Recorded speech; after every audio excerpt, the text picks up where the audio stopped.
Fala pessoal, graça e paz, tudo bem com vocês? Sejam bem-vindos a mais uma videoaula aqui no canal Gospel Tech 316. Eu sou o Alessandro Moraes e hoje nós estaremos dando continuidade ao nosso estudo do livro de Apocalipse.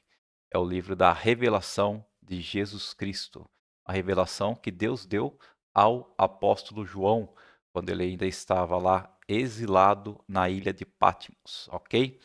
Então nós já vimos aí 10 aulas, 10 lições sobre o livro do Apocalipse e hoje é a nossa 11ª aula. Nós estamos aí vendo as 7 cartas que Jesus mandou João escrever às 7 igrejas da Ásia Menor. Então nós ainda estamos estudando a primeira carta, que é a carta à igreja de Éfeso, né?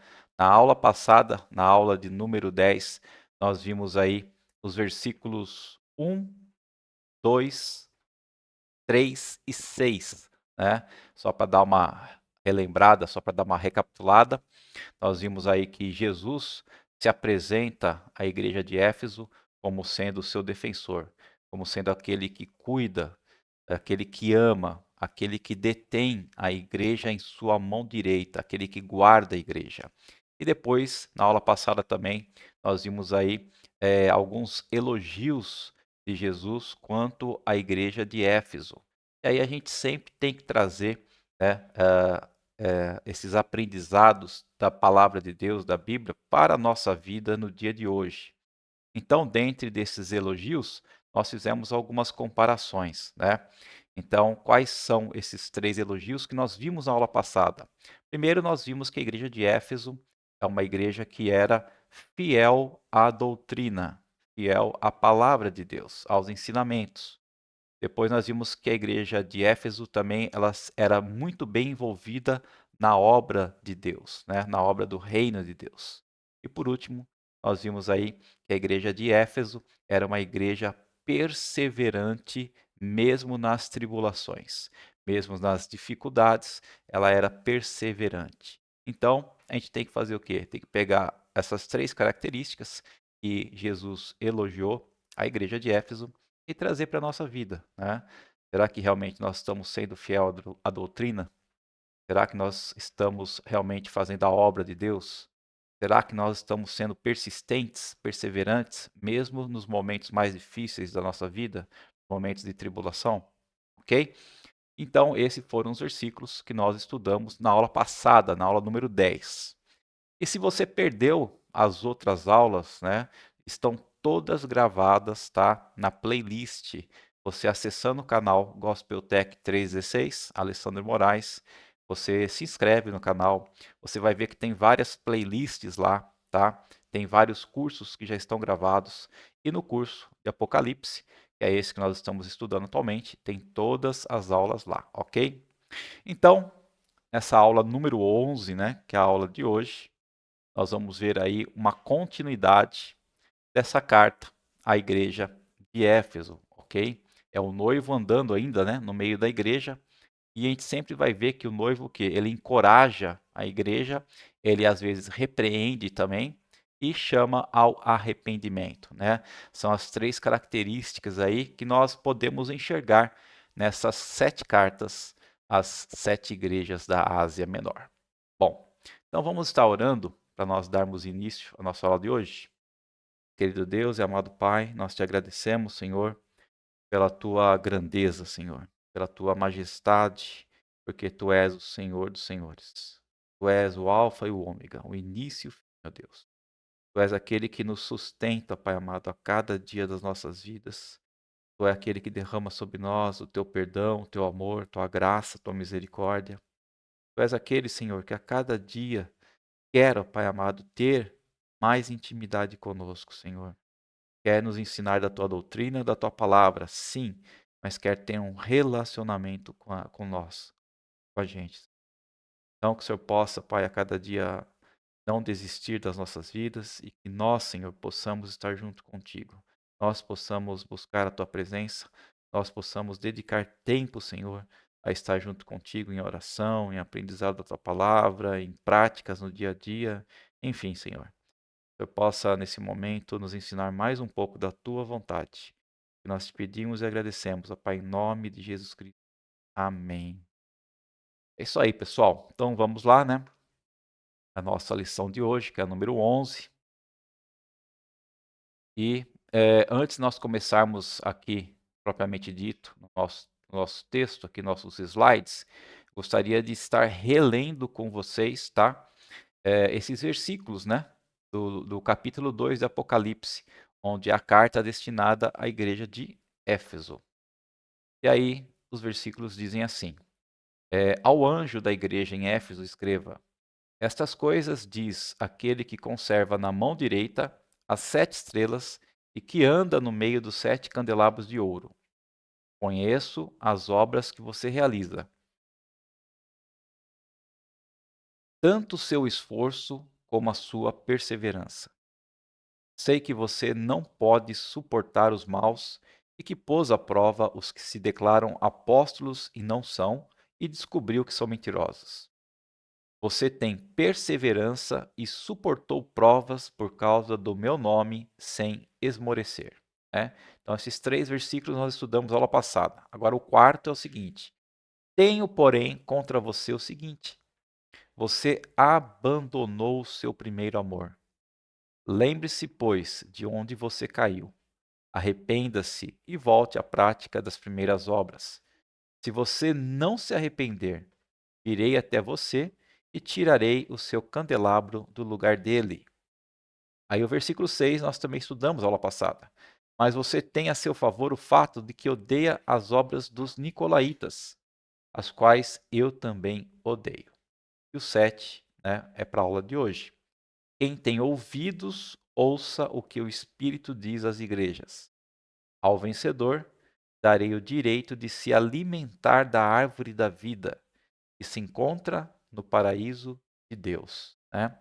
Então, hoje nós iremos estudar esses versículos 4, 5 e 7.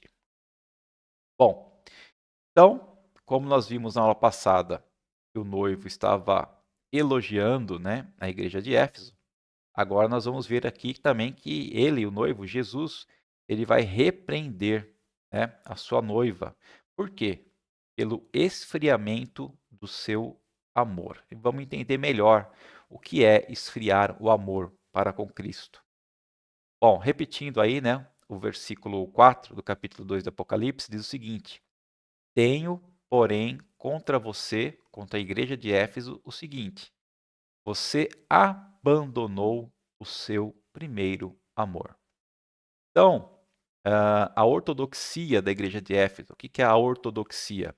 Eles seguiam, né, com muita rigidez a palavra de Deus. Eles queriam cumprir toda a palavra de Deus. Então, isso era ortodoxia. Ela era deficiente num ponto, ok? Então, eles procuravam a doutrina, seguir a doutrina, cumprir a doutrina, viver a doutrina. Porém, era deficiente em um ponto. Qual o ponto? Ela estava desconectada da prática da piedade e do exercício do amor. George Led, comentando sobre o esfriamento do amor da igreja de Éfeso, diz o seguinte: este era um fracasso que atacara a sua vida cristã pelas bases. O Senhor tinha ensinado que o amor mútuo deveria ser a marca que identificasse a comunhão dos cristãos. Então, na nossa vida cristã, a nossa base, ou seja, aquilo que sustenta o restante é o quê? É o amor por Deus e o amor pelo nosso próximo.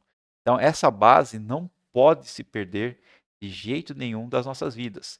Mesmo que a gente queira cumprir toda a palavra de Deus, e a gente deve fazer isso, aprender e praticar e viver no dia a dia a palavra do Senhor, as doutrinas que Ele nos ensina, nós não podemos nos esquecer da nossa base, que é o amor, ok? João, capítulo 13, versículo 35, diz assim: nisto todos conhecerão que vocês são meus discípulos. Como que vai conhecer que são discípulos de João ou discípulos de Cristo? Se tiverem amor uns aos outros. Tá? Então, quer dizer, desculpa, é Cristo falando e João escrevendo, né? Nisto todos conhecerão que vocês são meus discípulos. Discípulos quem? De Cristo. Se tiverem amor uns aos outros. Tá? Então isso é a base, isso é o principal da vida cristã. Amar a Deus e amar uns aos outros. Bom, os cristãos, né, os convertidos de Éfeso, eles tinham experimentado este amor nos seus primeiros anos da sua nova existência, ou seja, da sua conversão, quando Paulo levou o evangelho até eles. Mas, de tanto que eles lutaram, né, naquela cidade que nós já aprendemos que Éfeso era uma cidade muito difícil de você viver como cristão, então, de tanto que eles lutaram contra falsos profetas, falsos mestres, né? De tanto que eles chegaram a odiar os ensinos heréticos que as pessoas queriam passar para ele, tudo isso parece que trouxe o quê? Um endurecimento ao seu coração, um endurecimento aos seus sentimentos e aquelas atitudes, né, que eles tinham que ter contra essas pessoas que queriam passar um falso evangelho para eles, eram tão rudes que eles levaram ao esquecimento a virtude principal, a virtude cristã suprema, que é o que? O amor. Então, a pureza de doutrina e a lealdade que os efésios tinham, eles não podem o quê? Ser substituídos para o amor, ser substitutos para o amor, ok? Então, a nossa pureza de doutrina, ou seja, querer viver, né, a doutrina do Senhor, querer praticar aquilo que o Senhor nos ensina, ser leal à palavra, ser leal a Deus, não pode ser substituto do amor. Então, as duas coisas têm sempre que andar junto. E primeiro vem o amor, né? Então, a gente não pode largar a mão de amar as pessoas para poder o quê? Estar vivendo na completude a palavra de Deus. Então, quando, né, nós abandonamos o nosso primeiro amor, que é o que Jesus está falando à igreja de Éfeso, né? Está acusando a igreja de Éfeso. Então, primeiro, quando substituímos o amor a Jesus pela ortodoxia e pelo trabalho, né? Então, a luta, né, por viver rigidamente a doutrina de Deus, a ortodoxia, e o intenso trabalho e as perseguições levaram a igreja de Éfeso ao quê? A um estado rude, a um estado de aridez, de sequidão. Então, por exemplo, uma esposa, ela pode ser fiel ao seu marido, sem amá-lo com toda a sua devoção. Ela pode cumprir os seus deveres, mas não vai estar sendo motivada por um profundo amor. Então, esse é um comparativo de como vivia a igreja de Éfeso. Ela fazia tudo certinho, ok? Ela queria obedecer o noivo, alegrar o noivo, mas não estava amando o noivo. Essas são as palavras de William Hendrickson. A igreja, que somos nós, somos o quê? A noiva de Cristo. E nós temos o quê? Que nos deleitarmos, né? Jesus se deleita em nós. Ele se alegra conosco. O próprio Jesus está preparando nós, que somos a noiva dele, para o quê? Para uma grande festa, né? Um grande banquete de núpcias, para a festa das bodas do Cordeiro. Quando que essa festa das bodas do Cordeiro irá acontecer? Depois da segunda vinda de Cristo, ok? Depois do grande julgamento. Então, nós que somos a noiva de Cristo, a igreja, muitas vezes abandonamos o nosso primeiro amor. E o amor é a marca do discípulo verdadeiro, como nós lemos lá em João 34, 35, quando Jesus diz que os verdadeiros discípulos dele seria reconhecido pelo amor. Então, sem o amor, o nosso conhecimento, os nossos dons, a nossa própria ortodoxia não tem nenhum valor, né? Jesus, ele está mais interessado em nós do que propriamente naquilo que nós fazemos pela obra, no nosso trabalho. Então, odiar o erro e odiar o mal não é o mesmo que amar a Cristo. Nós temos que viver a justiça, mas viver o amor a Cristo. O trabalho de Deus não pode tomar o lugar de Deus nas nossas vidas. Deus está mais interessado em relacionamento com Ele do que trabalho para Ele, ok? Então Deus, ele está mais interessado que nós nos relacionemos com Ele, ok? Nós passamos tempo íntimo com Ele, nós possamos parar um certo momento do nosso dia para poder orar, para poder dialogar, para poder conversar, para poder ali falar, Senhor, fala comigo através da sua palavra, ok? E ler a palavra e ver que o Senhor está querendo falar com você. Do que somente trabalhar, né? Trabalhar contra a injustiça, trabalhar nos ministérios da igreja. Então, devemos parar de fazer isso? Não. Mas temos que conciliar as duas coisas. E era o que Éfeso já tinha deixado de fazer, o amor. Bom, então, quando também nós abandonamos o primeiro amor? Quando o nosso amor por Jesus é substituído pelo nosso zelo religioso. Então, nós defendemos, né, aquilo que nós aprendemos na palavra de Deus, a nossa teologia, defendemos nossa fé, defendemos nossas convicções, e nós sempre estamos prontos a sofrer e morrer por isso, por essas convicções. Mas muitas vezes nós não nos deleitamos mais em Deus. Não nos afeiçoamos mais a Jesus. Não nos sentimos mais saudades de estar com Ele. Os fariseus, né, um exemplo aqui, os fariseus, eles eram zelosos das coisas de Deus, ou seja, os fariseus eram religiosos. Eles observavam com muito rigor tudo, todos os ritos sagrados. Mas o coração desses fariseus estavam secos como um deserto, né? Eles procuravam cumprir todos os ritos, tudo aquilo, as leis, todas as regras, mas o coração deles não se deleitava, não amava mais a Deus. Então o amor, ele esfria quando o nosso conhecimento teológico não nos move a nos afeiçoarmos mais a Deus, né? Então quando chega a esse ponto de todos os estudos, todo o conhecimento da palavra de Deus, ele não está mais nos conduzindo ao amor a Deus, então nosso amor esfria aí. Então nós conhecemos muito a respeito de Deus através da palavra, mas não desejamos ter comunhão com Ele. Falamos que Deus é o Todo-Poderoso, como o profeta Jonas falava, mas o desafiamos com nossa rebeldia. Falamos que Ele é amável, mas não temos prazer em falar com Ele em oração, em dialogar com o Senhor. Não há nada mais perigoso do que a ortodoxia morta, ou seja, você querer cumprir com lealdade todas as doutrinas que Deus nos deixou, os ensinamentos, mas sem o amor. Externamente, né, em nossas vidas, pode estar tudo bem, mas a nossa motivação pode estar errada.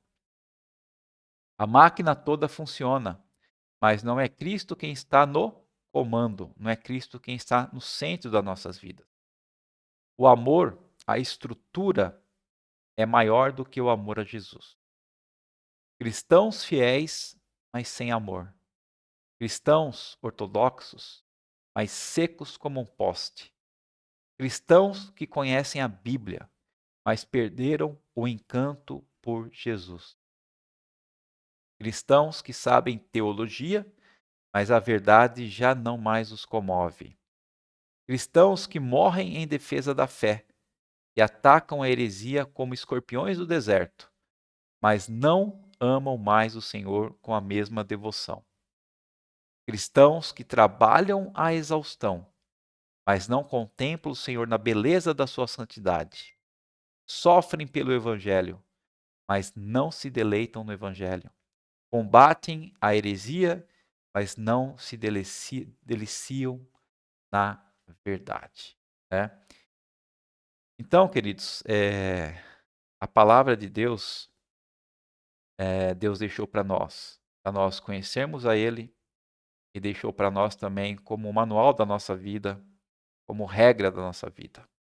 Mas somente a palavra, a própria Escritura nos diz que somente a palavra mata, mas o Espírito vivifica. Então nós temos que ter esse equilíbrio entre a palavra de Deus e o Espírito Santo em nossa vida. Temos que ter o equilíbrio entre a palavra de Deus e o amor a Deus. Você não pode simplesmente querer viver a palavra de Deus por questão de imposição, por questão de regra, por questão que se eu não viver a palavra de Deus, quando eu for julgado eternamente, eu posso ir para o lago de fogo. Não, eu tenho que viver a palavra de Deus e ter essa comunhão com ela por causa do amor. Porque eu amo a Deus, porque eu amo a palavra, assim eu vivo ela. E não por uma imposição. Pelo contrário, que se eu não viver a palavra de Deus, eu serei condenado. Né? Existe essa grande diferença em você fazer algo por amor ou fazer algo porque você não quer ser condenado. Né?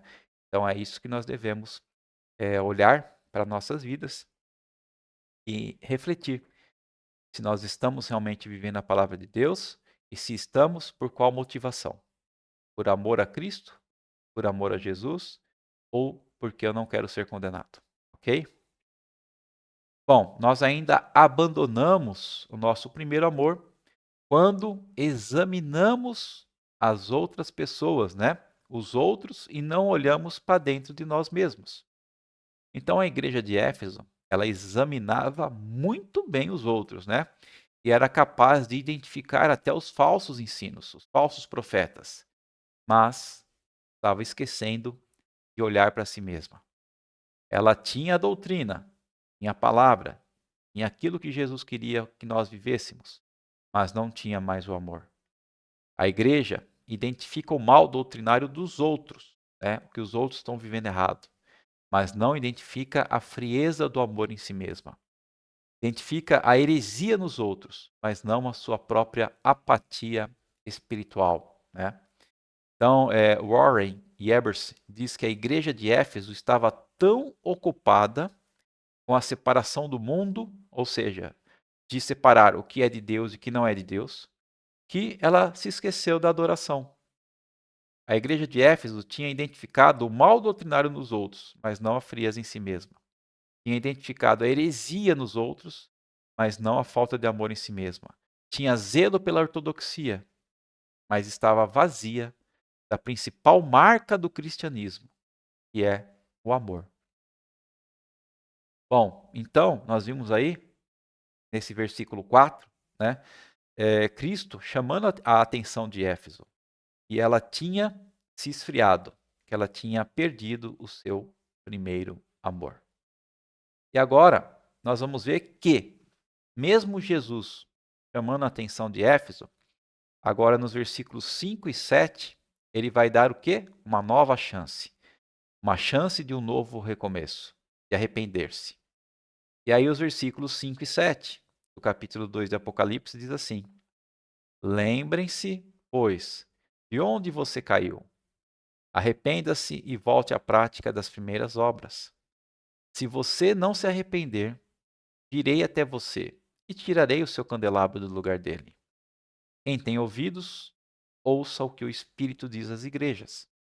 Ao vencedor, darei o direito de se alimentar da árvore da vida que se encontra no paraíso de Deus. Né? Então, a árvore da vida é o quê? É a vida eterna. Através do fruto da árvore da vida, nós jamais morreremos. Então, Jesus, o noivo, foi bem categórico, bem enfático com a igreja de Éfeso. Lembra-te, pois, de onde caíste. O passado precisa novamente tornar-se o quê? Um presente vivo. Não basta saber que é preciso arrepender-se. Nós precisamos nos perguntar: para onde precisamos retornar? Para o ponto do qual nos desviamos. Retornar para um lugar qualquer só nos levaria para outros descaminhos. Então, a gente precisa analisar a nossa vida. Nós nos convertemos, nós entregamos nossa vida a Jesus, nós começamos a viver aquela paixão, aquele amor por Cristo, aquele amor pela palavra. Só que às vezes, em certo ponto da nossa caminhada cristã, a gente acabou se esfriando. Nós acabamos, como os Efésios, perdendo o primeiro amor. Então aqui Jesus está nos chamando para um arrependimento. Ele está dizendo para nós mesmos: lembre-se da onde você caiu. Volte ao passado. Lembre-se como você vivia e exatamente em qual ponto que você se desviou. Em qual ponto você começou a se esfriar e volte a fazer o que você fazia antes, né? Essa é a chamada de Cristo. Então a igreja não está sendo chamada a relembrar o seu pecado. Não está sendo dito, lembre em que situação caíste, mas da onde caíste. O filho pródigo começou o seu caminho de restauração quando lembrou-se da casa do pai, né? Quem ainda não se lembra ou não leu, né, essa história do filho pródigo que está no Evangelho, ele vivia com o pai e com o irmão, e o pai tinha muitas posses. Chegou certo dia, ele quis o quê? Ele quis sair da casa do pai e quis viver a própria vida da maneira que ele queria e que ele desejava, né? Então o pai deu a parte dele, ele foi para o mundo, foi viver, foi beber, foi, enfim, foi farrear, né? Sem preocupação, até o momento onde acabou todo o dinheiro que o pai tinha dado a ele. Nesse momento, então, ele começou a passar as dificuldades, as necessidades, passar fome, e foi aonde ele começou a se lembrar da onde ele caiu, né? Qual foi o ponto da onde ele caiu? A partir do momento que ele saiu da casa do pai. A partir do momento que ele não queria mais viver aquela comunhão. Ele quis viver do jeito que ele quisesse, né? Então, quando o filho pródigo, ele se lembrou da casa do seu pai, foi aí que começou a restauração do seu caminho. Então é assim também conosco, né? Nós temos que lembrar qual foi o ponto que nos levou, ou melhor, que nos tirou dos caminhos de Deus. Então nós temos que nos arrepender e voltar à casa do Senhor, à casa do nosso Pai. Bom, então depois que Jesus falou, né, lembra-te da onde caíste, ele fala o quê? Arrepende-te. Então o arrependimento não é simplesmente uma emoção. O arrependimento tem que ser o quê? Uma decisão, uma atitude, né? O arrependimento, às vezes sim, ele é seguido de um choro, de tristeza, né? Mas não precisa existir choro. Ele tem que ter o quê? Uma decisão. O filho pródigo não só se lembrou da casa do pai, mas ele tomou uma decisão. Ele voltou para a casa do pai. Então, lembrança sem arrependimento é remorso, não é mudança de atitude. Então, essa foi a diferença também, né, entre Pedro e Judas.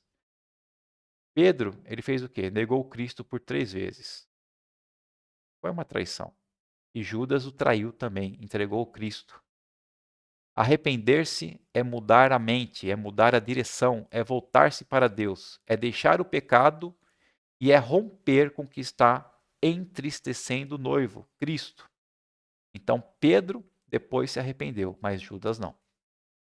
Então, o que está fazendo o meu coração e o seu coração a esfriar?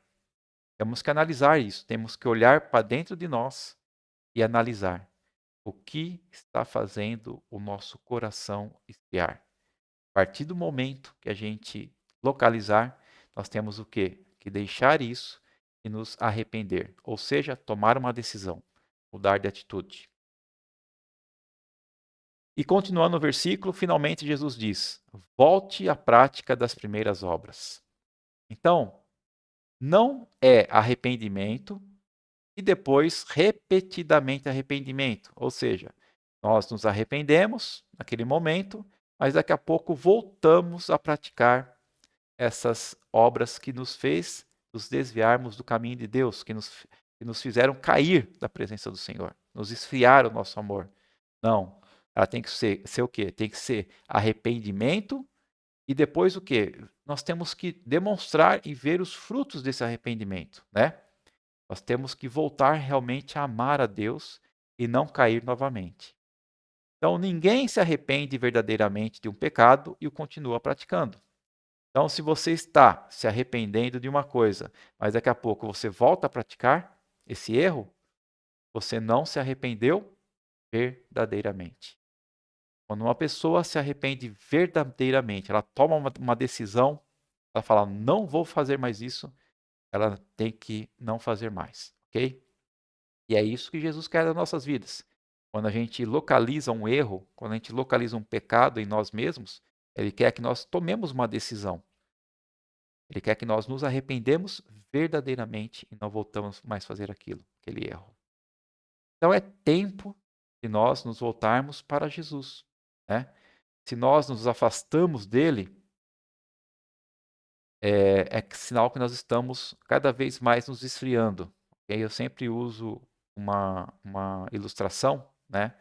De quando você tem ali um braseiro, são várias brasas que estão ali pegando fogo, né? Porque umas estão grudadas em outras.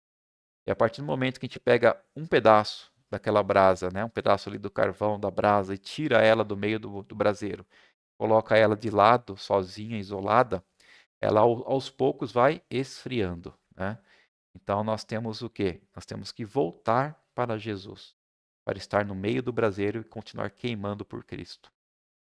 Então, se nós deixamos de orar, nós deixamos de nos deleitar na palavra de Deus, nós temos o quê? Que nos devotar novamente a Cristo. Temos que voltar a esse primeiro amor. Então, Cristo aí está fazendo o quê? Uma advertência à igreja. Se nós não pararmos, nós não examinarmos a nós mesmos, se nós não identificarmos nosso erro, nós não nos arrependermos, nós não voltarmos ao primeiro amor, Jesus diz assim: e se não, venho a ti e removerei o seu lugar do candeeiro. Então, o que é o candeeiro? Ele é feito para brilhar, para iluminar. Se ele não brilha, ele é inútil, ele é desnecessário. E nós, que somos a igreja de Cristo, nós não temos a nossa luz própria. Nós só refletimos a luz de Cristo. Então, Cristo é aquele que em quem nós nos espelhamos, ok? Então, quem tem a luz verdadeira é Cristo. Nós somos só reflexo de Cristo. Então, Jesus está dizendo aqui: se vocês não se arrependerem, eu irei tirar o seu candeeiro do lugar dele. Se nós estamos, a palavra de Deus nos ensina que nós somos o quê? Luz do mundo e sal da terra. Por quê? Para fazer a diferença nesse mundo. Luz do mundo porque nós somos um candeeiro que reflete a luz de Cristo para as outras pessoas. Então, se nós não estamos mais refletindo a luz de Cristo, para que serve a nossa vida? Para que servia a igreja de Éfeso, se não estava mais refletindo o amor de Cristo? Então, aqui, Jesus está dando uma advertência a nós. Se vocês não voltarem ao primeiro amor, se vocês não se arrependerem do seu pecado e voltarem a fazer as coisas da maneira que tem que ser feitas com amor, então eu retirarei você do meio do mundo. Mas, se nós não temos intimidade com Jesus, com Cristo, nós não brilhamos, né? Se a igreja não amar, ela não brilha. Porque quem não ama está onde? Nas trevas. John Stott afirma que nenhuma igreja tem lugar seguro e permanente neste mundo. Todos nós estamos continuamente em julgamento. O juízo começa pela casa de Deus. Como nós estamos vendo, Jesus mandando João escrever as 7 cartas às 7 igrejas. Então, o juízo começa sempre por nós, pela igreja, pela casa de Deus. Antes de julgar o mundo, Jesus julga primeiro a igreja. Por quê? Porque ele quer que a sua igreja se arrependa e volte a ele. A igreja de Éfeso deixou de existir. A cidade de Éfeso deixou também de existir. Então hoje só existem lá ruínas e uma lembrança de uma igreja que perdeu o tempo da sua visitação. Então Éfeso foi advertida pela carta. Eles não voltaram atrás, eles não se arrependeram, não voltaram ao primeiro amor. E Jesus cumpriu a sua palavra. Ele tirou o candeeiro do lugar. Então hoje também existe o quê? Muitas igrejas estão sendo removidas do seu lugar. Há templos se transformando em museus. Candeeiros que são tirados do seu lugar, porque não tem luz. E não tem luz porque não reflete mais e não tem mais amor em Cristo. Às vezes quer somente cumprir a doutrina, a palavra, mas sem amor. Então fica aqui, né, o alerta às igrejas que não amam mais a Cristo. 1 Coríntios, capítulo 13, versículos de 1 a 3 diz assim: Ainda que eu tenha o dom de profetizar e conheça todos os mistérios e toda a ciência, ainda que eu tenha tamanha fé ao ponto de transportar montes, se não tiver amor, nada terei. Né? O apóstolo Paulo escreveu à igreja de Coríntios isso.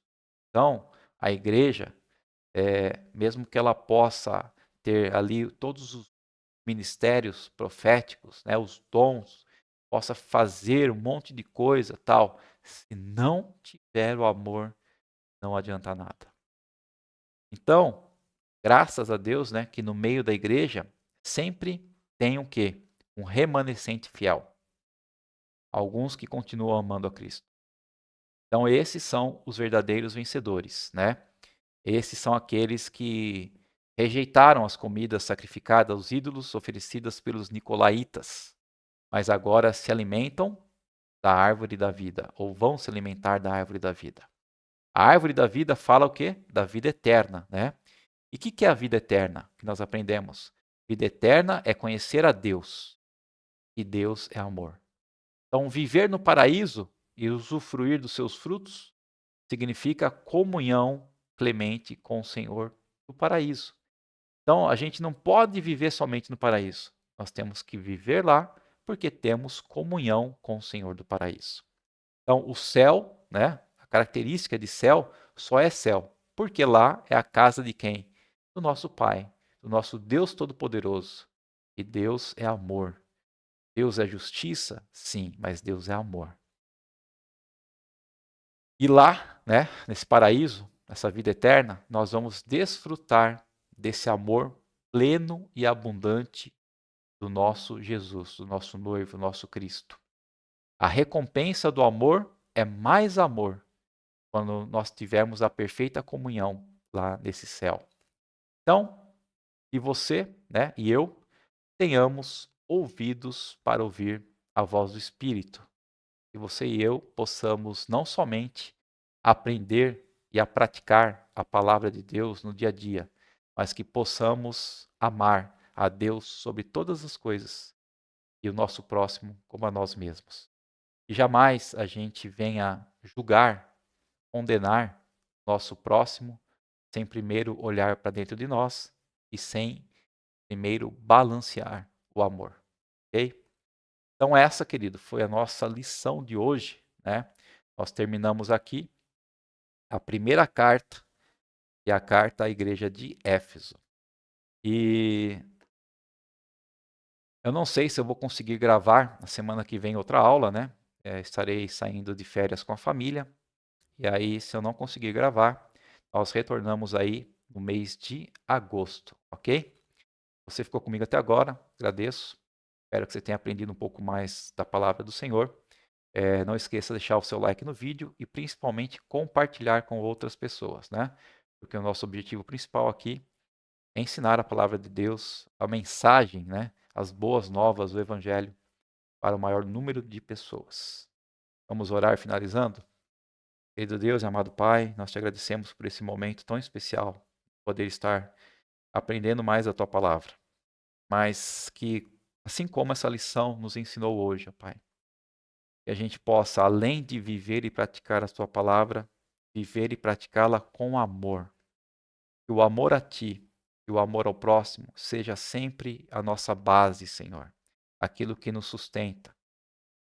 E o Senhor a cada dia possa, Pai, ter um relacionamento conosco, que nós possamos nos achegar a Ti, nós possamos dialogar contigo em oração, nós possamos ouvir a voz do Teu Espírito em nossas vidas, ó Deus.